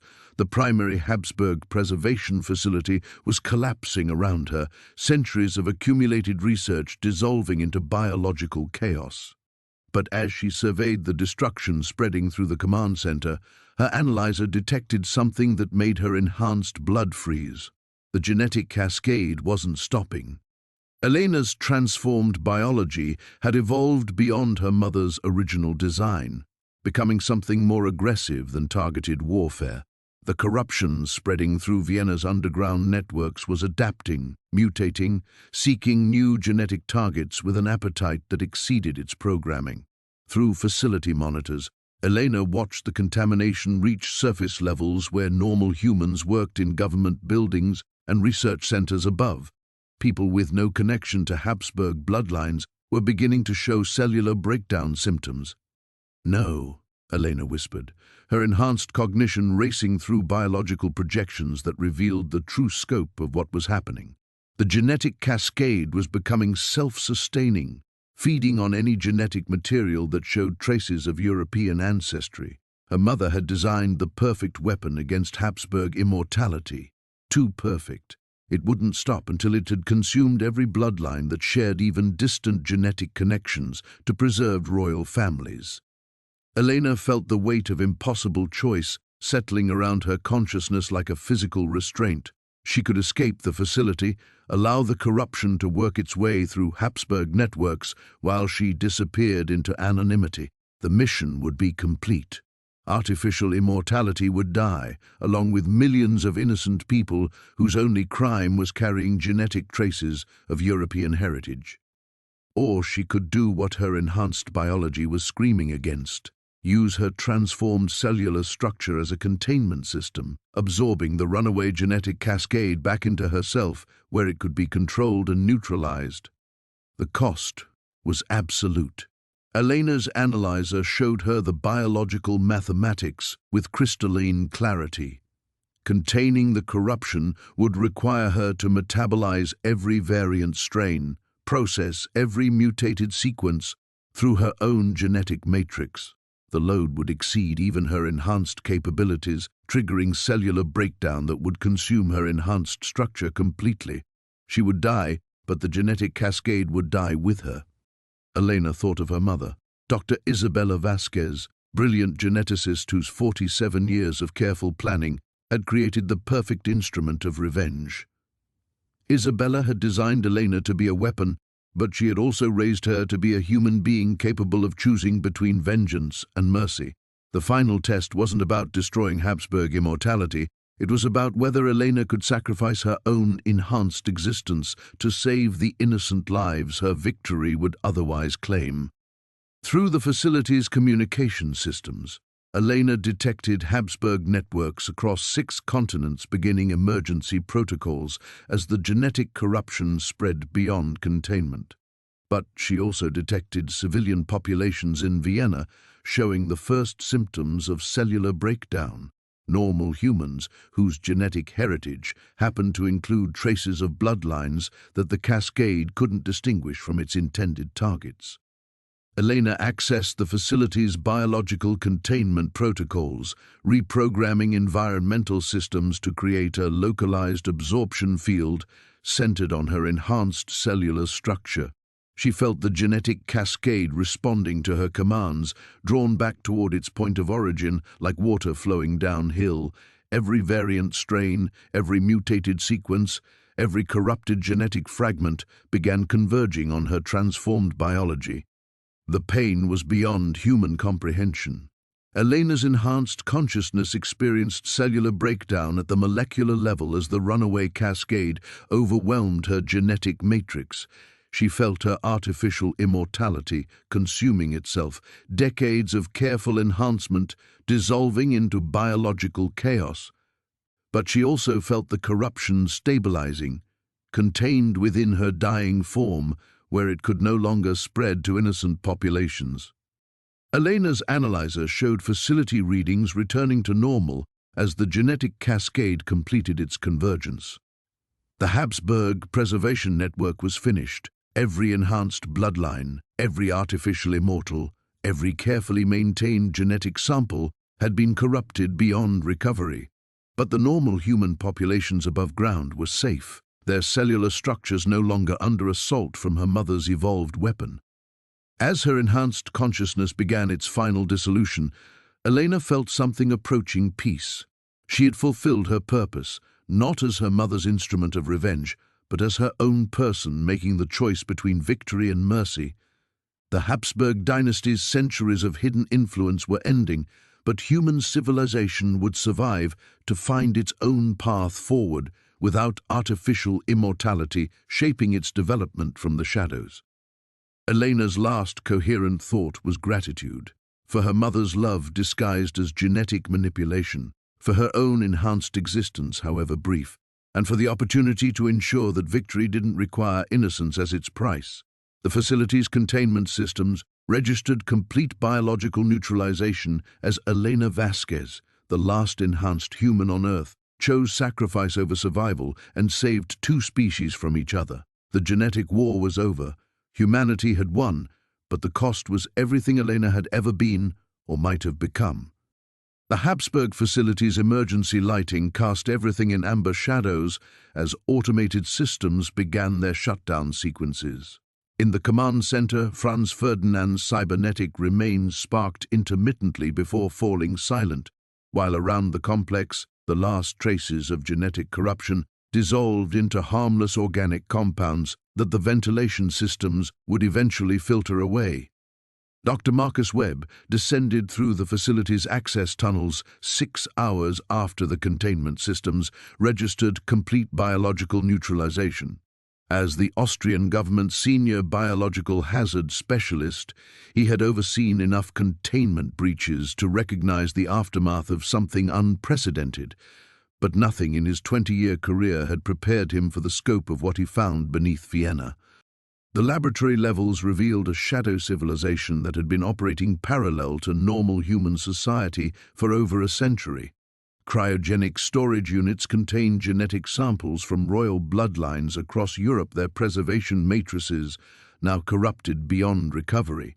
Research databases held centuries of breeding records, enhancement protocols, and global tracking data for bloodlines that most historians believed had ended with World War I. Communication arrays connected to similar facilities across 6 continents, all now showing offline status as the genetic cascade had propagated through their shared networks. Webb's team found Elena's remains in the command center's central chamber, surrounded by containment equipment that she had apparently reprogrammed in her final moments. Her body showed cellular breakdown consistent with massive genetic trauma, but the biological readings suggested something more complex than simple death. Her enhanced cellular structure appeared to have metabolized an enormous biological load, processing and neutralizing genetic material that would have overwhelmed any normal human system. "Sir," his lead technician called from a monitoring station, "you need to see this." The facility's research logs revealed the true scope of what Elena had prevented. The genetic cascade had been spreading beyond its intended targets, adapting and mutating as it propagated through Vienna's population centers.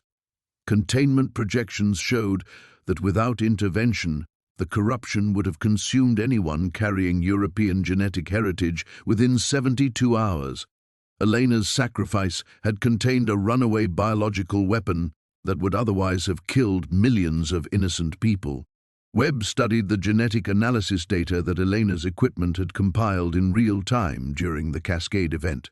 Her enhanced biology had evolved beyond its original parameters, becoming something capable of processing and neutralizing artificial genetic modifications on a massive scale.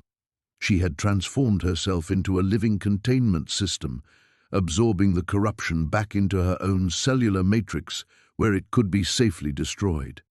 The personal files in Elena's portable analyzer revealed the deeper story.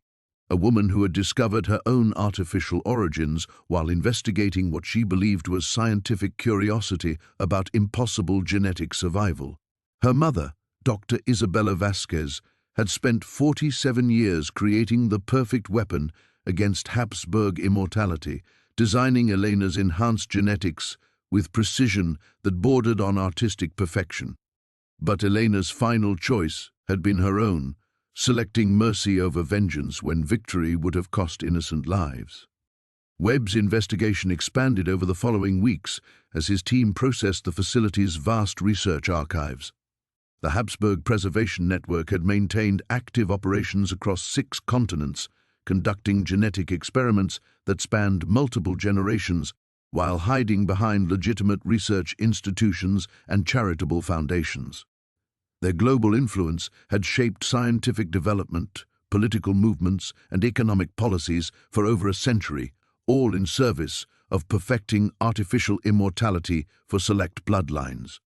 But Elena's genetic cascade had reached every connected facility simultaneously, corrupting preservation matrices and research databases throughout their network.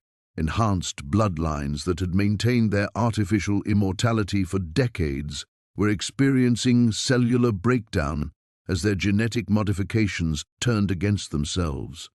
The shadow civilization that had grown beneath normal human society was dissolving into biological chaos, leaving only records of their ambitions and the ruins of their hidden infrastructure. The monastery in the Austrian Alps where Elena's investigation had begun was found empty, its crypt chambers showing signs of hasty evacuation. Archduchesses Maria Theresa and Elizabeth Habsburg had vanished along with their support staff, leaving behind only genetic samples that were now corrupted beyond analysis.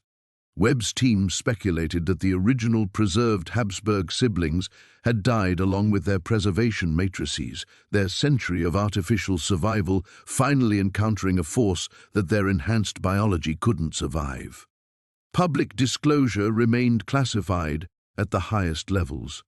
The Austrian government classified the entire investigation under biological warfare protocols, while international intelligence agencies began quiet operations to identify and monitor former Habsburg network assets. The world would never know how close it had come to genetic catastrophe or the woman who had chosen sacrifice over survival to prevent it. Webb's final report noted the complete biological neutralization of artificial enhancement technologies and the permanent collapse of the Habsburg preservation network. But he also documented Elena's choice, the decision to absorb lethal genetic corruption into her own enhanced cellular structure rather than allow innocent populations to suffer for her victory. Dr. Elena Vasquez had solved the mystery of impossible genetic survival, confronted the shadow civilization that had shaped human development for over a century, and chose humanity's future over her own enhanced existence. The genetic war was over, and the cost was everything she had ever been or might have become. The return. 3 months later, Dr. Marcus Webb stood in the morning sunlight outside a small cafe in Barcelona, watching a woman who should have been dead read a newspaper at a corner table. Elena Vasquez looked smaller somehow, more fragile than the enhanced warrior whose remains his team had documented in the Vienna facility. Her dark hair had grown longer, touched with premature silver at the temples, and her hands showed the slight tremor of someone whose nervous system had been rebuilt from the ground up. She noticed his approach with reflexes that were still faster than human normal, though nothing like the supernatural awareness she had possessed during her enhanced state. When she looked up, Webb saw eyes that carried the weight of impossible choices, darker now, marked by knowledge that couldn't be shared or forgotten. "Dr. Webb," she said quietly, gesturing to the empty chair across from her. "I've been wondering when someone would find me." Webb sat carefully, studying the woman who had officially died saving 2 species from genetic catastrophe.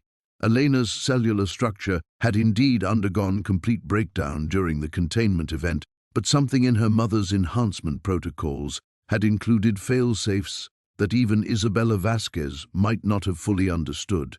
Elena had died, and then, over the course of weeks, her genetics had slowly rebuilt themselves into something fundamentally human but irreversibly changed. "The regeneration took 43 days, Elena continued, as if reading his thoughts. "I remember fragments, cellular reconstruction, neural pathway reformation, the sensation of being assembled piece by piece into someone who looked like Elena Vasquez but wasn't quite the same person. She touched the silver streaks in her hair with unconscious awareness. Some changes are permanent." Webb leaned forward, his voice carefully neutral. "Your mother's enhancement protocols included resurrection capabilities?" "Not resurrection, recreation." Elena's smile carried profound sadness. "Isabella designed my genetics to survive catastrophic cellular breakdown by storing core personality patterns and essential memories in protected neural clusters.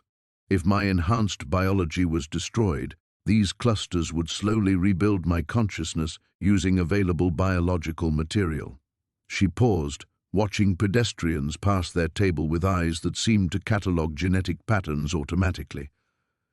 "I came back human, mostly, but I remember everything: the enhanced consciousness, the genetic cascade, the choice between victory and mercy. The weight of her experience settled between them like a physical presence." Webb had read her analyzer logs, understood intellectually what Elena had endured during those final moments in the Vienna facility, but seeing her now, transformed by sacrifice into someone who existed between human and post-human, he began to grasp the true scope of what she had become. "The Habsburg network is finished," Webb offered quietly. "Our investigation found evidence of preservation facilities on every continent, all experiencing the same cellular breakdown that you triggered in Vienna. Enhanced bloodlines that maintained artificial immortality for decades are gone. Their shadow civilization collapsed completely." Elena nodded slowly, her expression mixing satisfaction with something approaching grief. "I feel them sometimes. Echoes of the genetic cascade, resonating through whatever's left of my enhancement matrix. Every corrupted bloodline, every failed preservation attempt, every artificial immortal whose cellular structure turned against itself." Her hands trembled slightly as she reached for her coffee. "I killed an entire species, Dr. Webb.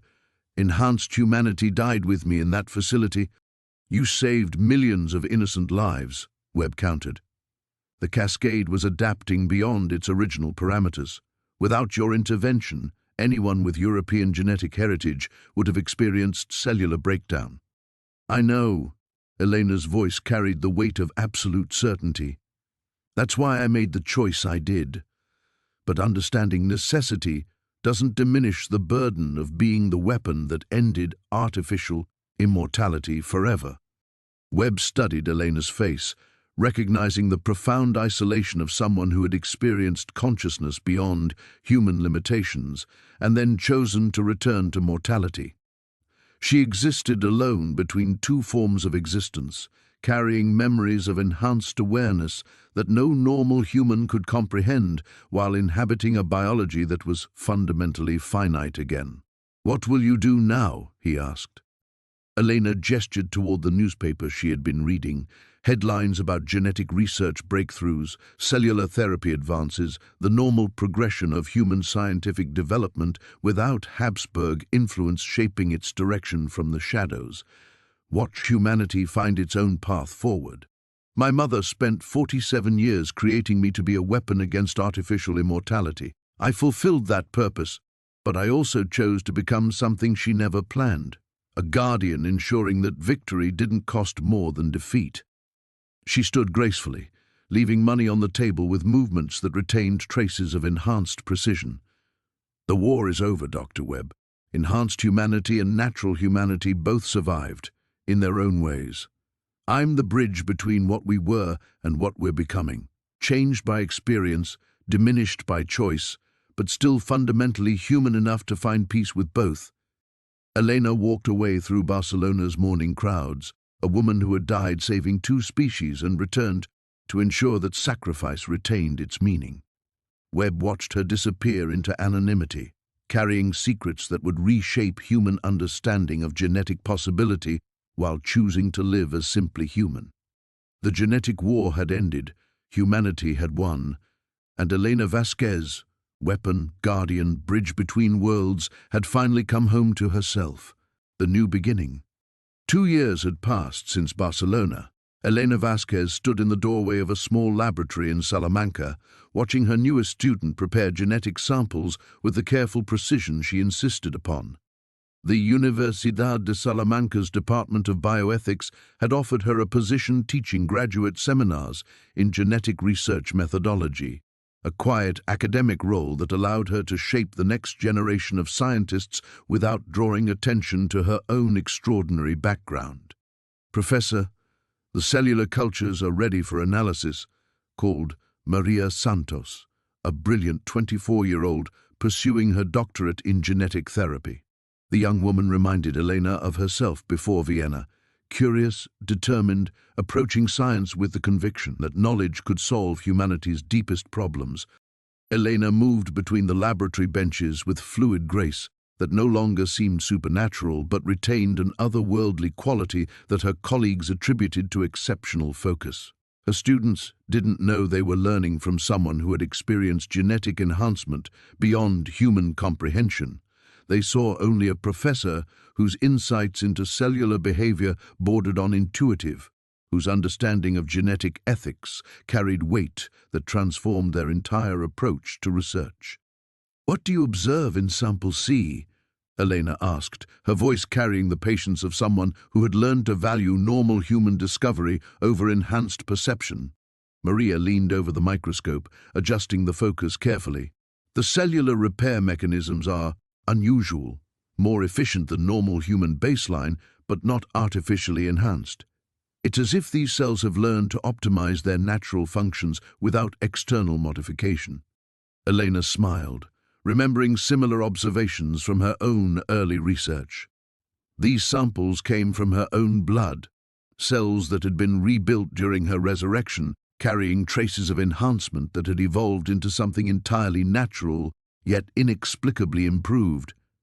Her body had found a middle ground between artificial immortality and human mortality, becoming something unprecedented in genetic science. "Write down your observations," Elena instructed. "What you're seeing represents a new frontier in cellular research, optimization through adaptation rather than external modification." Over the months, Elena had carefully introduced her students to concepts that emerged from her unique perspective on genetic enhancement. Not the Habsburg dynasty's approach of forced immortality, but humanity's potential to evolve naturally toward greater resilience and longevity. Her teaching combined rigorous scientific methodology with ethical frameworks that prioritized human dignity over technological advancement. After classes, Elena often walked through Salamanca's ancient streets, finding peace in the city's blend of historical permanence and contemporary vitality. She had chosen this place deliberately, far from Vienna's shadows, Barcelona's memories, or anywhere the Habsburg network had maintained influence. Here, surrounded by students and colleagues who knew her only as Professor Vasquez, she could build a life that honored both her enhanced past and her chosen humanity. Her apartment overlooked the Plaza Mayor, filled with books on genetics, philosophy, and, surprisingly, poetry. Elena had discovered in herself an appreciation for written beauty that her enhanced consciousness had never permitted. Enhanced awareness had processed information with perfect efficiency, but human consciousness allowed for wonder, for finding meaning in imperfection, for experiencing the simple pleasure of reading Lorca's verses while rain fell against her windows.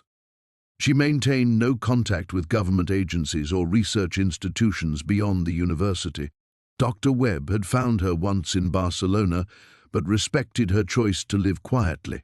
Sometimes Elena wondered about other survivors, whether any enhanced bloodlines had escaped her genetic cascade, whether the Habsburg Preservation Network truly lay dormant across the globe. But those concerns belonged to the weapon she had been, not the teacher she had chosen to become.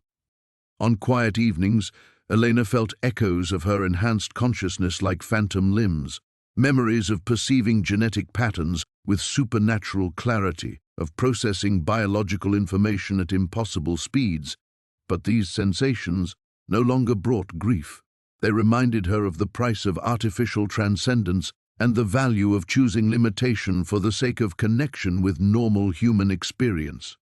Her students' research progressed steadily under her guidance, producing papers that advanced genetic therapy while establishing ethical frameworks, preventing the kind of hidden manipulation the Habsburgs had practiced. Elena watched them present their findings at conferences, knowing they carried forward principles that would shape scientific development for decades. Through them, her mother's 47 years of preparation found expression not as vengeance, but as wisdom. Dr. Isabella Vasquez had designed Elena to be the perfect weapon against artificial immortality. But Elena had become something her mother never anticipated, a teacher ensuring that humanity's genetic future developed through choice rather than coercion, through ethical advancement rather than shadow manipulation. Standing at her laboratory window as another day ended, Elena felt profound contentment. She had been enhanced, transformed, killed, and resurrected. She had ended a genetic war and saved two species from each other. But perhaps her greatest accomplishment was this quiet classroom where normal human students learned to approach genetic research with wisdom born from understanding both the power and peril of transcending natural limitations. The Habsburg dynasty was truly finished. Enhanced humanity had ended with her sacrifice in Vienna, but human potential, guided by knowledge, tempered by ethics, chosen rather than imposed, continued evolving in directions that no artificial immortal had ever imagined. Elena Vasquez had finally found her home, not in enhanced consciousness or shadow warfare, but in the simple, profound act of teaching humanity to become more than it was while remaining fundamentally beautifully human.